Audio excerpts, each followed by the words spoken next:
유대인들은 이렇게 인사한다고 합니다. 샬롬 이렇게 인사한답니다. 우리 옆에 계신 분 바라보시고 서로 인사합니다. 샬롬이라고 인사하겠습니다.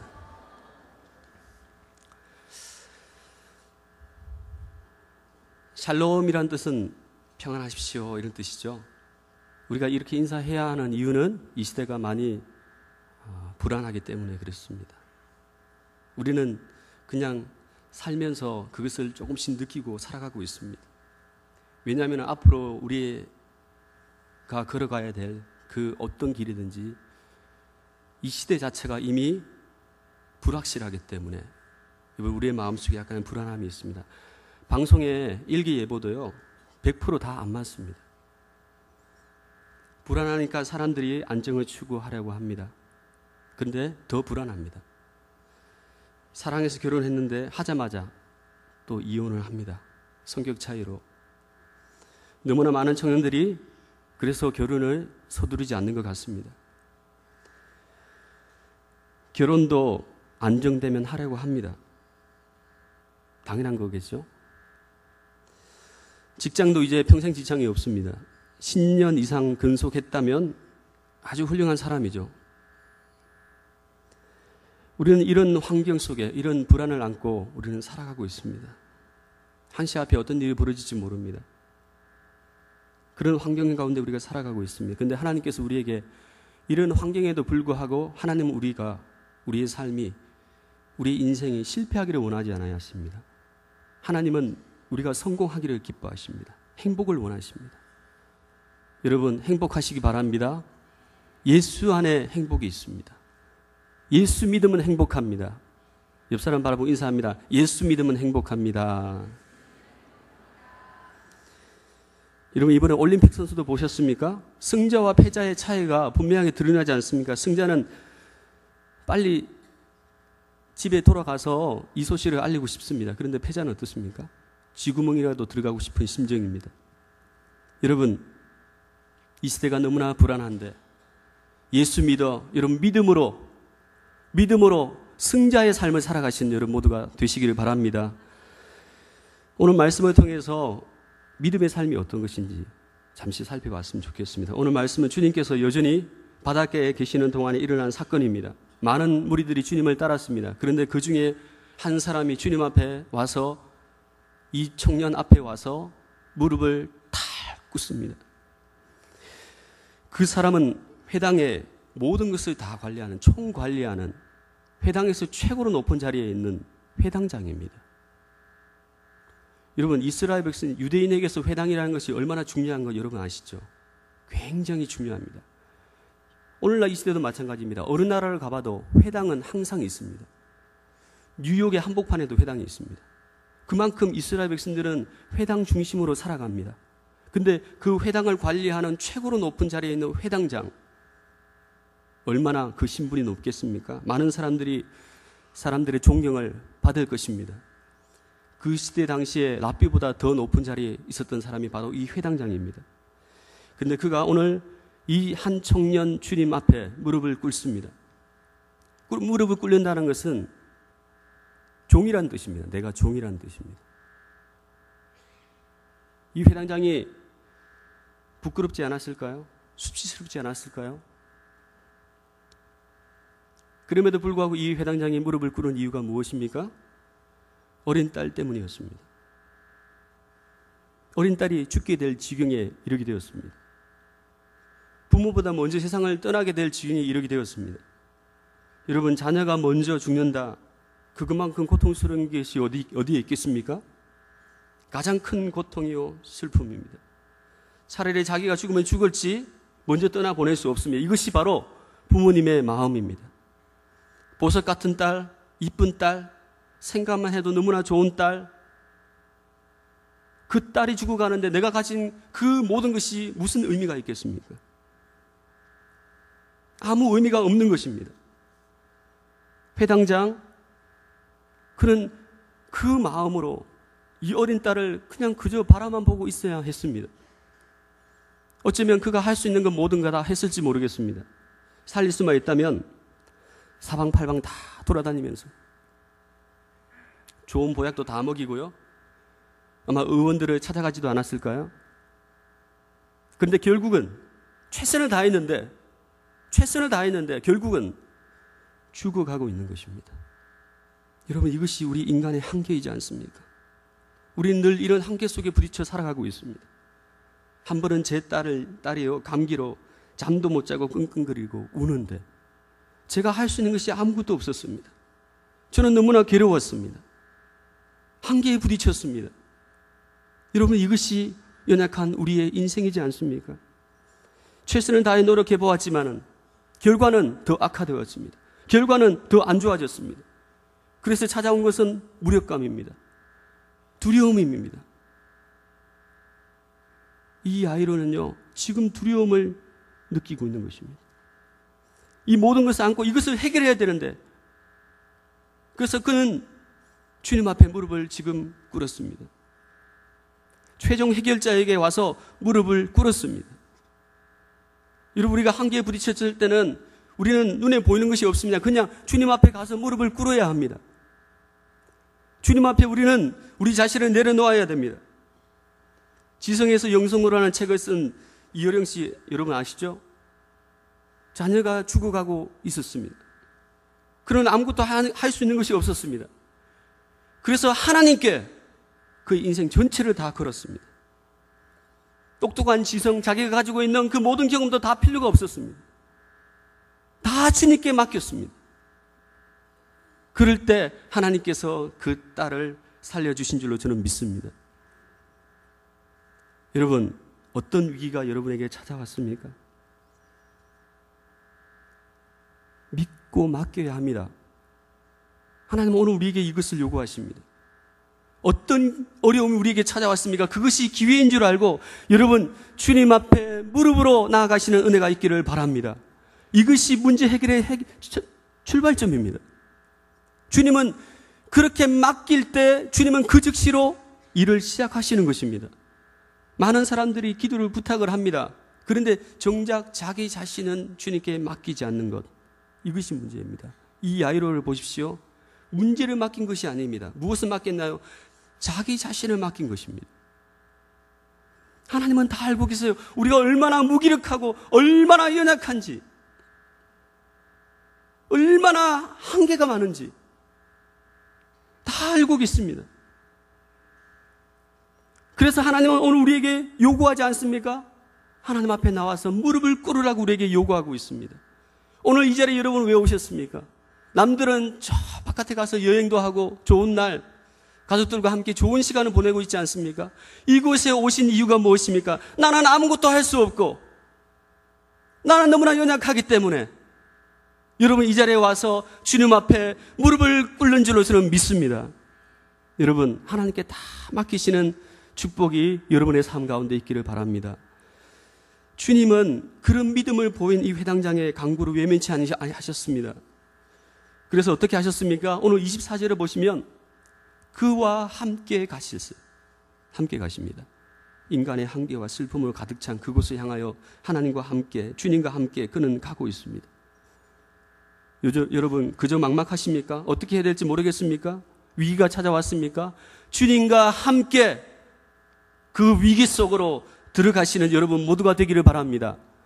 여러분, 걷는 거 다 좋아하시죠? 우리는 걸어야 합니다. 주님과 함께 걸어야 합니다. 주님과 함께 그곳으로 가야 합니다.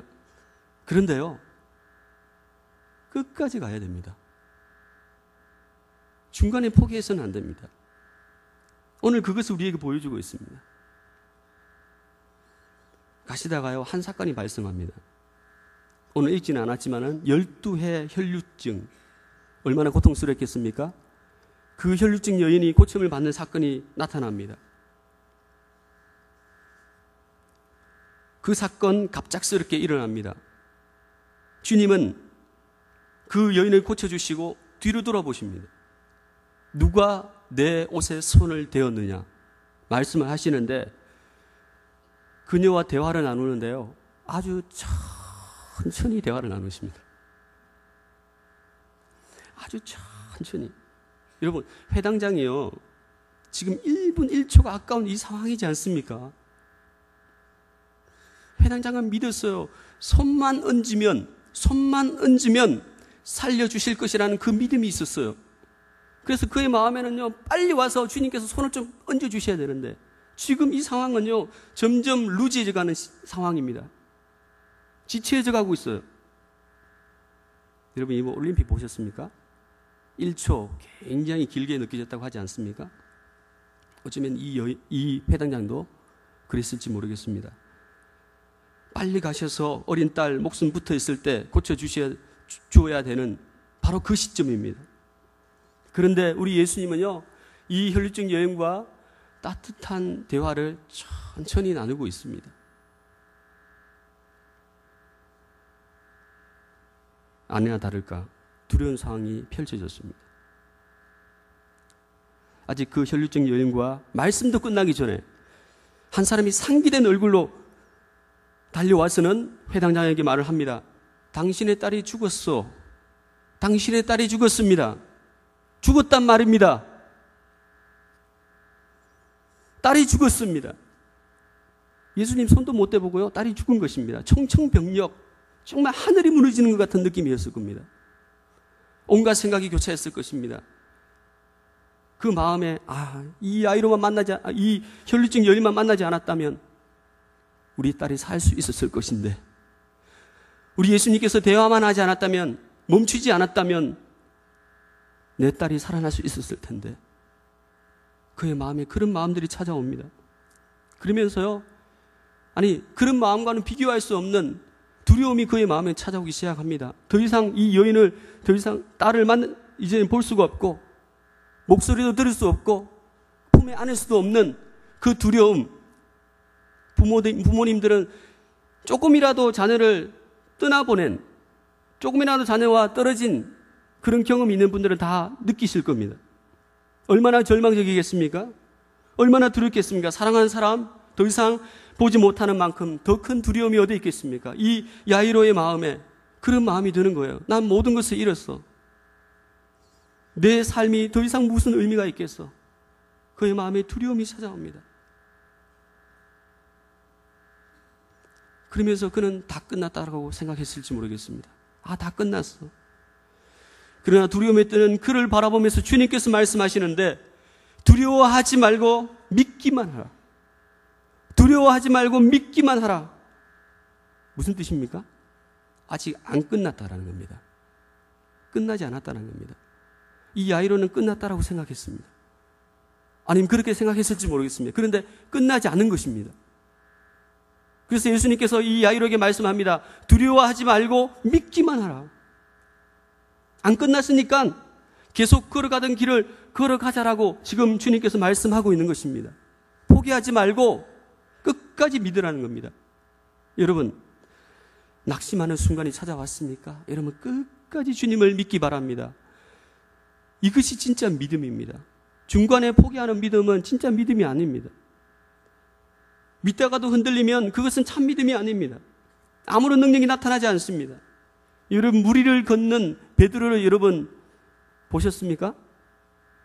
무리를 걷는 베드로, 그는 주님의 능력을 믿고 무리를 걸었습니다. 그런데 그가 곧 물에 빠져버렸습니다. 이유가 무엇인가요? 주님을 끝까지 바라보지 못했습니다. 여러분, 아무리 힘든 순간이 있을지라도 끝까지, 마지막까지 믿음의 끈을 놓지 않는 여러분 모두가 되기를 간절히 바랍니다. 절대로 놓아서는 안 됩니다. 끝까지 붙들어야 합니다. 믿기만 하라는 것은 믿음의 끈을 놓지 말라는 것입니다. 우리 앞에 어떤 상황이 벌어질지 모릅니다. 그래서 하나님께서 이렇게 말씀하시는 것입니다. 우리가 왜 끝까지 믿기만 하고 주님을 붙들어야 합니까? 이유가 무엇인가요? 하나님의 일하실 타이밍 때문입니다. 하나님의 타이밍에 하나님은 일을 하십니다. 우리가 끝이라고 했을 때 하나님은 끝이 아닙니다. 여전히 진행 중이십니다. 사람의 생각과 하나님의 생각은 다릅니다. 사람의 때와 하나님의 때는 너무나 다릅니다. 누가 알겠습니까? 누가 알겠습니까? 그러니까 믿고 맡기고 우리는 주님을 붙들어야 합니다. 그 즉시 하나님께서 일을 시작하시는 것입니다. 많은 사람들이 호흡이 끊어지면 시간도 끊어지고 모든 것이 멈춘 줄 알고 있습니다. 그렇지 않습니다. 하나님의 시간은 여전히 흐르고 있습니다. 하나님은 시간도 죽음도 초월하신 분입니다. 그분은 한계가 없습니다. 제한적이지 않습니다. 우리와 차원이 다르신 분입니다. 그래서 우리의 생각을 달리해야 합니다. 어려움이 다가왔습니까? 그 문제만 우리가 집중할 것이 아니라 우리는 그 너머에 계신 하나님을 바라봐야 합니다. 얼마나 많은 사람들이요, 이 사실을 알지 못하고 자기가 설정해 놓은 그 시간으로만 생각을 합니다. 거기에 하나님을 가두려고 합니다. 결과적으로 어떻습니까? 자기의 뜻대로 되지 않으니까 원망과 불평이 나오는 것입니다. 여러분, 오늘 이 자리에 있는 우리의 모습은 어떻습니까? 여러분, 하나님은 하나님의 타이밍에 하나님은 당신의 일을 하시는 것입니다. 하나님의 타이밍이 있다는 겁니다. 그래서요, 이왕 맡긴 김에 완전히 그냥 끝까지 그냥 무식하게 그냥 맡겨버려야 됩니다. 몸을 던져버려야 됩니다. 끝까지 하나님을 붙들어야 됩니다. 우리 모두에게 이런 역사가 있기를 바랍니다.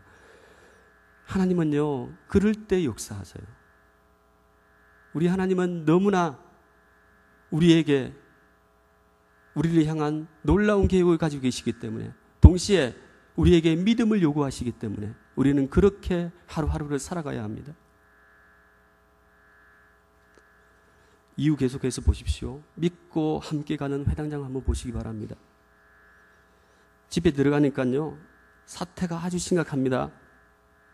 저기서는 떠들고 여기서는 울고 완전히 난리가 났습니다. 울음바다가 되었습니다. 정말 어쩌면 회당장도 그 소식을 들었을 때는 그러려니 생각했겠죠. 그런데 실제 가보니까 정말 너무나 비참했습니다. 모든 것이 다 울음바다였고, 정말 보니까 이 딸은 누워 있는 것입니다. 죽어 있는 것입니다. 그 순간 이 회당장은 어떤 마음이 들었을까요? 막 소란스럽습니다.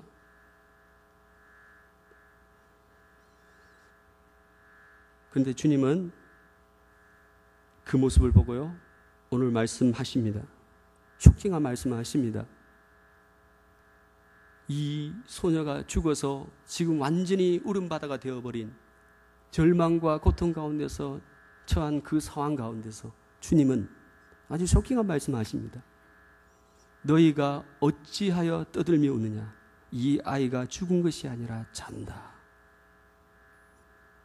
너희가 어찌하여 떠들며 우느냐? 이 아이가 죽은 것이 아니라 잔다. 잔다는 거예요. 사람들이 당연히 비웃었을 겁니다. 미쳤다고 생각했을 겁니다. 말장난도 상황 봐서 해야지, 얼토당토 안 되는 말을 지금 하고 있는 주님의 모습을 비웃었을지 모르겠습니다. 그런데 주님은 그런 비웃음에 대해서 상관하지 않습니다. 주님의 관심은 이 소녀를 살리는 것입니다. 생명을 살리는 것입니다. 그래서 그 소녀가 있는 곳으로, 그 방으로 들어갑니다. 그리고는 이 아이의 손을, 이 소녀의 손을 살며시 잡습니다. 그리고 말씀하십니다. 달리다굼, 달리다굼, 소녀야 일어나라. 여러분, 달리다굼이라는 단어는 여러분도 아실 거예요. 유대인들은요, 평소 어머니가 아침에 자녀를 깨울 때 쓰는 일상 용어라고 합니다. 그러니까 얼마나 부드럽게 그 말씀을 하셨을까요? 우리나라와는 조금 다릅니다. 우리나라는 야, 늦었다, 밥 물어, 밥 물어, 빨리 일어나서 밥 물어. 우리나라 상황은 좀 다를지 모르겠습니다. 그런데 정말 이 어조는, 이 억양은요, 굉장히 부드러운 말씀이었을 겁니다. 달리다굼, 소녀야 일어나라. 따뜻한 마음으로 이 소녀를 바라보고 주님은 손을 잡고 일어나라. 그렇게 말씀하실 때, 그렇게 말씀하실 때 이 소녀가 뻘떡 일어나는 역사가 일어난 것입니다. 말씀하실 때 생기가 돌았습니다. 말씀하실 때 눈이 떠졌습니다. 말씀하실 때 일어나 걷기 시작합니다. 할렐루야. 여러분, 하나님은 이런 역사를 일으키신 분입니다. 놀라우신 분입니다. 우리 하나님은 생명이십니다. 죽은 자도 살리시는 능력의 하나님이십니다. 분명히 죽었는데요. 분명히 죽었는데. 그런데 주님께서 보시기에는요, 죽은 것이 아니라 이 소년은 자고 있었던 것입니다. 여러분, 우리 주님의 말씀 앞에 그 어떤 것도 불가능이 없음을 여러분 믿으시기 바랍니다. 여러분, 이 소녀의 죽음을 둘러싼 상황은 점점 어두워져 갔습니다. 점점 힘들어져 갔습니다. 끝이라고 다 생각하고 다 울음바다였습니다. 그 순간 주님은 말씀하셨습니다. 그 순간 주님은 말씀으로 그 소녀를 일으키셨습니다. 누구의 믿음 보시고요? 이 야이로의 믿음을 보시고요. 어떤 믿음요? 끝까지 믿었던 이 야이로의 믿음입니다. 여러분, 따라하시기 바랍니다. 믿기만 하라. 믿기만 하라. 어떤 상황에 여러분이 있습니까? 어떤 절망적인 상황이 여러분 가운데 있습니까? 하나님의 역사를 믿으면서 끝까지 믿기만 하시는, 주님만을 끝까지 붙드시는 여러분 모두가 되시기를 간절히 바랍니다. 하나님 믿기만 하면요, 하나님께서 우리를 먹여주시고 살려주시고 입혀주십니다. 두려울 것이 뭐가 있겠습니까? 우리 앞에 있는 어떤 장애물이 있습니까? 그 장애물 때문에 내가 너무나 두려움에 지금 휩싸여 있습니까? 여러분, 그 모든 것조차도 주님께 다 맡겨버리시고 주님을 의지하시는 여러분 모두가 되시길 바랍니다. 많은 사람들이 인생의 그 절망의 꼴짜기에서 믿음을 포기합니다. 주님을 의지하지 않습니다. 조금 가다가 포기해버립니다. 오늘 이 자리에 있는 여러분 모두가 그 누구도 그런 사람 있지 않기를 간절히 바랍니다. 설마 하는 일들이요, 갑자기 우리에게 찾아와요. 설마. 소문으로만 들었어요. 그런데 실질적으로 나의 삶 가운데 그것이 닥쳤어요. 그러면 내 마음에 두려움이 찾아오는 것입니다. 어떻게 해야 되겠습니까? 여러분, 그 순간일지라도 끝까지 포기하지 말고 주님을 믿기만 하시는, 그래서 하나님의 위대한 역사를 이루시는 여러분 되시기 바랍니다. 믿기만 하면 하나님의 영광을 보리라고 주님 말씀하셨습니다. 여러분, 나사로가요, 무덤에 갇혔습니다. 그는 죽었습니다. 많은 사람들 믿지 않았습니다. 다시 살아날 것을 믿지 않았습니다. 그런 불신 가운데 있을 때 예수님께서 그들에게 뭐라고 했습니까? 믿으면 하나님의 영광을 보리라고 하지 아니하였느냐 책망하셨습니다. 여러분, 믿기만 하면 하나님의 영광을 볼 수 있습니다. 여러분, 믿기만 하면 하나님이 얼마나 크신 분임을 여러분의 삶 가운데 경험할 수 있습니다. 제가 마지막으로 여러분에게 묻고 싶습니다. 믿기만 하는 것이 여러분 어렵습니까? 쉽습니까? 믿기만 하는 거예요.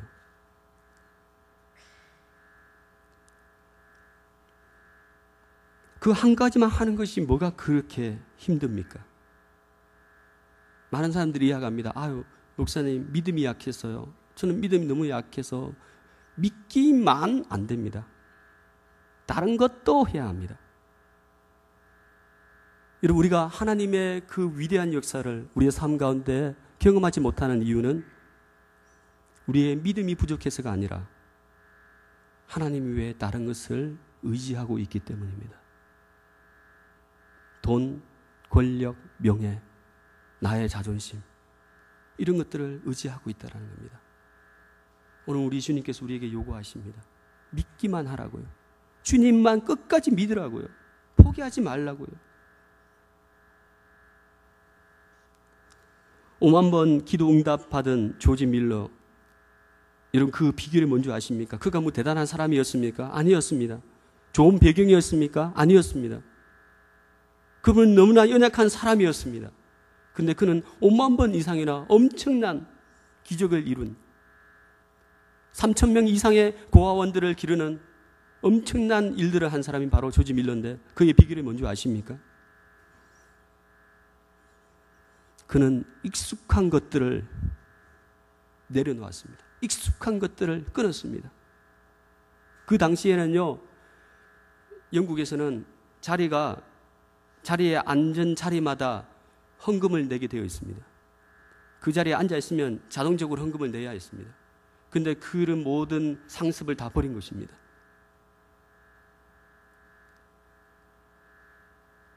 조금이라도 인간적으로 의지할 수 있는 것들을 다 끊어버린 것입니다. 왜? 주님만 믿기 때문에, 믿기 위해서, 주님만 의지하기 위해서입니다. 그는 엄청난 일을 했습니다. 여러분, 아브라함도 끝까지 주님을 믿었습니다. 포기하지 않았습니다. 다니엘도 끝까지 주님을 의지했습니다. 욥도 주님을 원망하지 않았습니다. 포기하지 않았습니다. 사랑하는 성도 여러분, 여러분도 끝까지 주님을 믿음으로 말미암아 하나님의 위대한 역사를 이루시는 우리 모두가 되기를 원합니다. 저희 교회가요, 이렇게 아름답게 이제 신축을 했잖아요. 새 공간 속에서 저는 우리 모두가 믿음의 새 역사를 써내려가는 우리 금곡교회 성도님들 다 되시기를 주님의 이름으로 축원드립니다.